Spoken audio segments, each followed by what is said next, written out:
Hello ladies and gentlemen, and welcome back to F1 2020 here from my team episode 12, I think, for the Singapore Grand Prix of Season 2.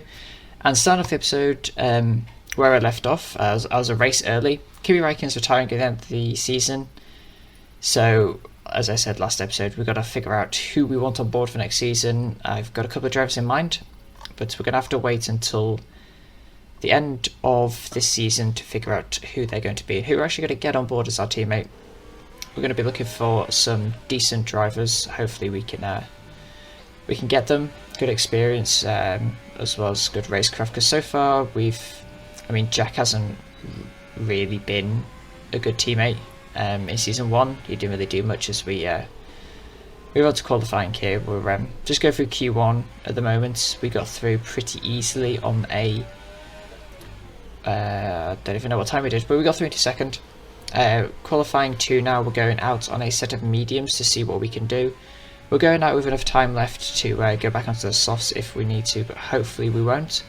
As we round the final corner now, it's going to be a 1:32.8, which puts us straight to the top of the timing sheets on the mediums. And I've got to say, when I set that lap, I was absolutely stoked. That was insane. But with track evolution, we actually come 10th. So yeah, we got through our mediums, and we're the only driver to start on them, so that's going to give us a considerable advantage going into the race. And I'm very happy with that lap. But yes, talking about drivers next year, Räikkönen has been very good this season in terms of getting us loads of resource points to help build the car up to where it should be, and to help us actually get a car that's going to be, worthy of winning races and helping drivers get championships in Season 3, which is what we're going to be aiming for. But as we come to do our final run in qualifying 3 here, our provisional run was a 32.5. We've got 2 fresh sets of softs to utilise, so we're going to be going out again. And I don't know what I was showing there. Oh yes, we left the pits in P2, but we came to start our final run in P1. So yeah, that was interesting. But anyway, we're on our final flying lap now. We are currently on provisional pole position, but we want to try and improve our lap just in case, because we know what track evolution is like. Going through the first sector split now, it is purple. We're up by 1.5 tenths on our previous best. We don't really maximise, well, we do maximise that corner massively. They're using the runoff quite a lot, as the session is now over, so no more flying laps will be completed, as I think all the AI have set their fastest laps anyway. So we're the last one, we will be one of the last ones to set a lap when the track is at its best. Going through the Anderson Bridge now, we're currently nearly half a tenth up on our previous best lap time. I absolutely love this track. It's just, when you get the setup right, when you get the flow of it right, it feels amazing. As we go into the sector 2 split, it's going to be purple again. We're up by 6 tenths of a second now, and with the track getting faster and faster, this last sector should yield us maybe another tenth or 2 hopefully, as we absolutely fly through that chicane there. We gained just a tenth through that those 2 corners. Now going underneath the bridge here, lovely rotation on the car, we gain another 2 tenths out of that. And now going through the final chicane, we're 9 tenths up. We've only got 2 more corners to negotiate. Make sure we don't invalidate the lap time. We fly through that final corner, and up to the line it's going to be nearly a second improvement. Purple in all 3 sectors, and that's obviously going to guarantee us pole position. We had it before we'd even finished the lap, but I believe that was a 1:31.5, a second faster than Valtteri, nearly 3 seconds faster than my teammates. So I say I'm pretty confident for this race, given the pace we showed. As we're going to compare sector times here to Valtteri, figure out where he's losing time and gaining. Yeah, it's every sector he's losing time really. I think he's losing time with pretty much every single corner, given the lap that we just did. But yeah, hopefully we can carry that pace through into the race. I am feeling I'm feeling very confident about the race. Obviously the AI are naturally faster in qualifying, whereas the player is faster in the race, which is odd because I just went a second faster than Valtteri in qualifying, but hey, whatever. We have selected a new rival of Max Verstappen, who we are getting off to a good start, beating him in the rivalry. Acquiring some more team acclaim, And as we're going to be starting on the mediums, we only need to do the one stop. We're going to save about 30 seconds or so doing the one stop, so chances of winning this race are pretty high, so I'll catch you for the start of the Grand Prix.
So here we are, sorting out our strategy for the race. Obviously we're going to be doing the one stop. It's very similar between the one stop and the two stop, which is a complete lie because you give up a lot of track position. Although saying that, medium, soft medium wouldn't be too bad, as you're going to be naturally starting on the side that goes longer. Anyway, we're going ready for 5 red lights. We've underfueled the car massively, and it's lights out and away we go for the Singapore Grand Prix. We had absolutely fantastic launch compared to Valtteri behind us. He's trying to look up the inside of our car, but we make it through turns 1, 2 and 3 without any incident, and we're already 7 tenths ahead of Valtteri. Got a bit of squabbling going on behind, but hopefully we're just going to pull away from Valtteri as quickly as possible. My mindset going into this race is win, and I will accept nothing less. The only drivers that will be starting on the mediums will be the ones outside the top 10, and we will naturally gain at least a pit stop advantage over all of those guys. Come the pit stop window, the softs die off incredibly quickly. As you can see, it's only the end of lap 2 now. We're going to go purple in all 3 sectors. We're already 2.5 seconds ahead of Bottas behind us as we do a 1:37.0. So we've completely broken outside of his DRS. As you can see, Sainz back in 5th is 7 seconds behind us.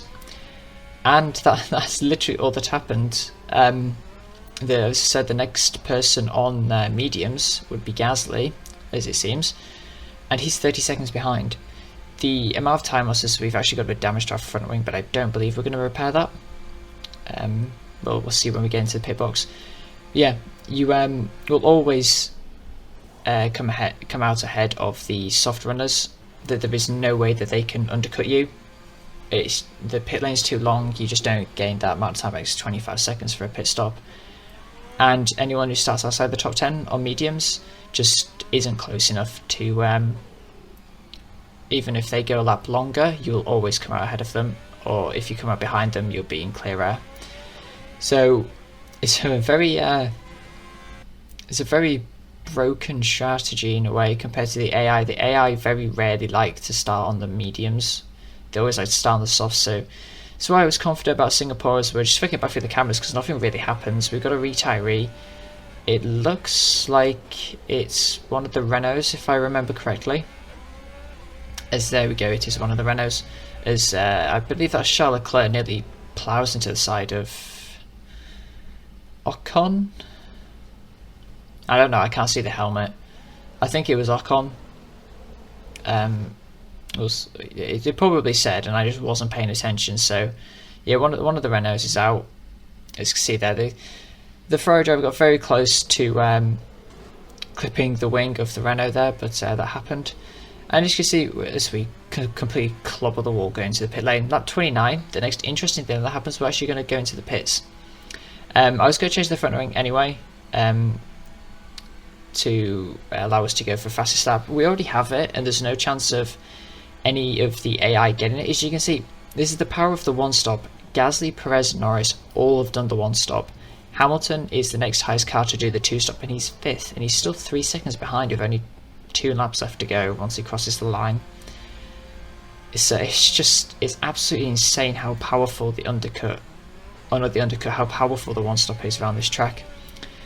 And obviously we had plenty of time to come in for another stop. We could have even done a 3 stop this race and come out ahead of Gasly and beaten them. But we're going to be trying to set the fastest lap of the race. We're going to take it on board for this entire lap because this was a absolutely gorgeous lap that I did. We're just going to cement getting fastest lap. Hopefully we can try and get into the 35s would be an aim. Oddly enough, we are actually going to have to worry about traffic on this lap because the amount of time that we gain, as we're already 8/10 up through the first sector alone, the amount of time that we gain from a fresh set of softs at the end of the race compared to a Williams on like old hards or something is absolutely insane. So my mission was to get close and hopefully that he lets us pass in a decent position. But yeah, I felt so in the groove in this race. I didn't really put a foot wrong. I mean, I got a little bit of damage here and there, but I didn't get any. I think I maybe got a couple of warnings, but no penalties. And I never really ended the race with any of the crashes. See, we're already 2.5 seconds up on our previous best. Obviously, we haven't run the softs in this race, so that's kind of to be expected. And now coming through the final sector here, the Williams is going to cause us a tiny bit of dirty air, so hopefully he gets out of the way pretty quickly. But what I'm going to be interested to see is, I'm not really hyped about this win. It was pretty obvious what was going to happen, unless I didn't bin it. It's Latifi. Hopefully he gets out of the way, which he does, so very sporting for him there. We're going to come across the line. We are going to set a 1 minute 33.5, so even faster than I predicted. And yeah, that was one hell of a dominant win. Probably one of my most dominant wins in career mode so far, so I'm very happy with that result. I really don't know what else to say. We've clawed back a considerable amount of points on Valtteri Bottas, but yeah, I'm very happy with that race result.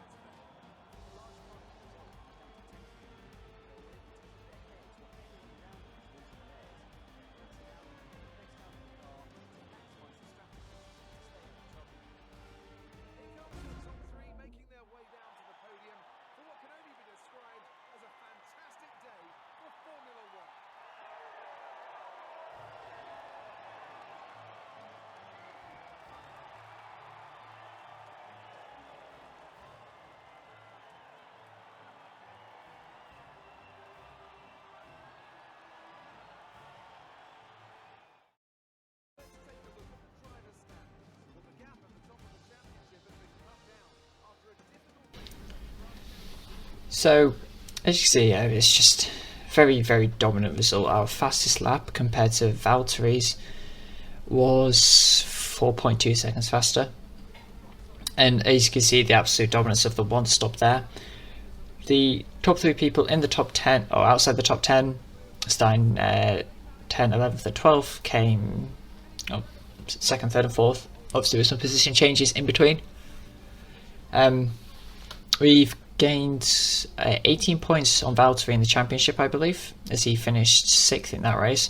Obviously, team orders not playing a part in Mercedes, which is surprising to see. But gotta have a look at the standings now. We are 60 points behind Valtteri. So this is just the race that we needed to push our motivation even more, try and actually allow us to clinch the title. We are currently battling with Red Bull for P2 in the Constructors.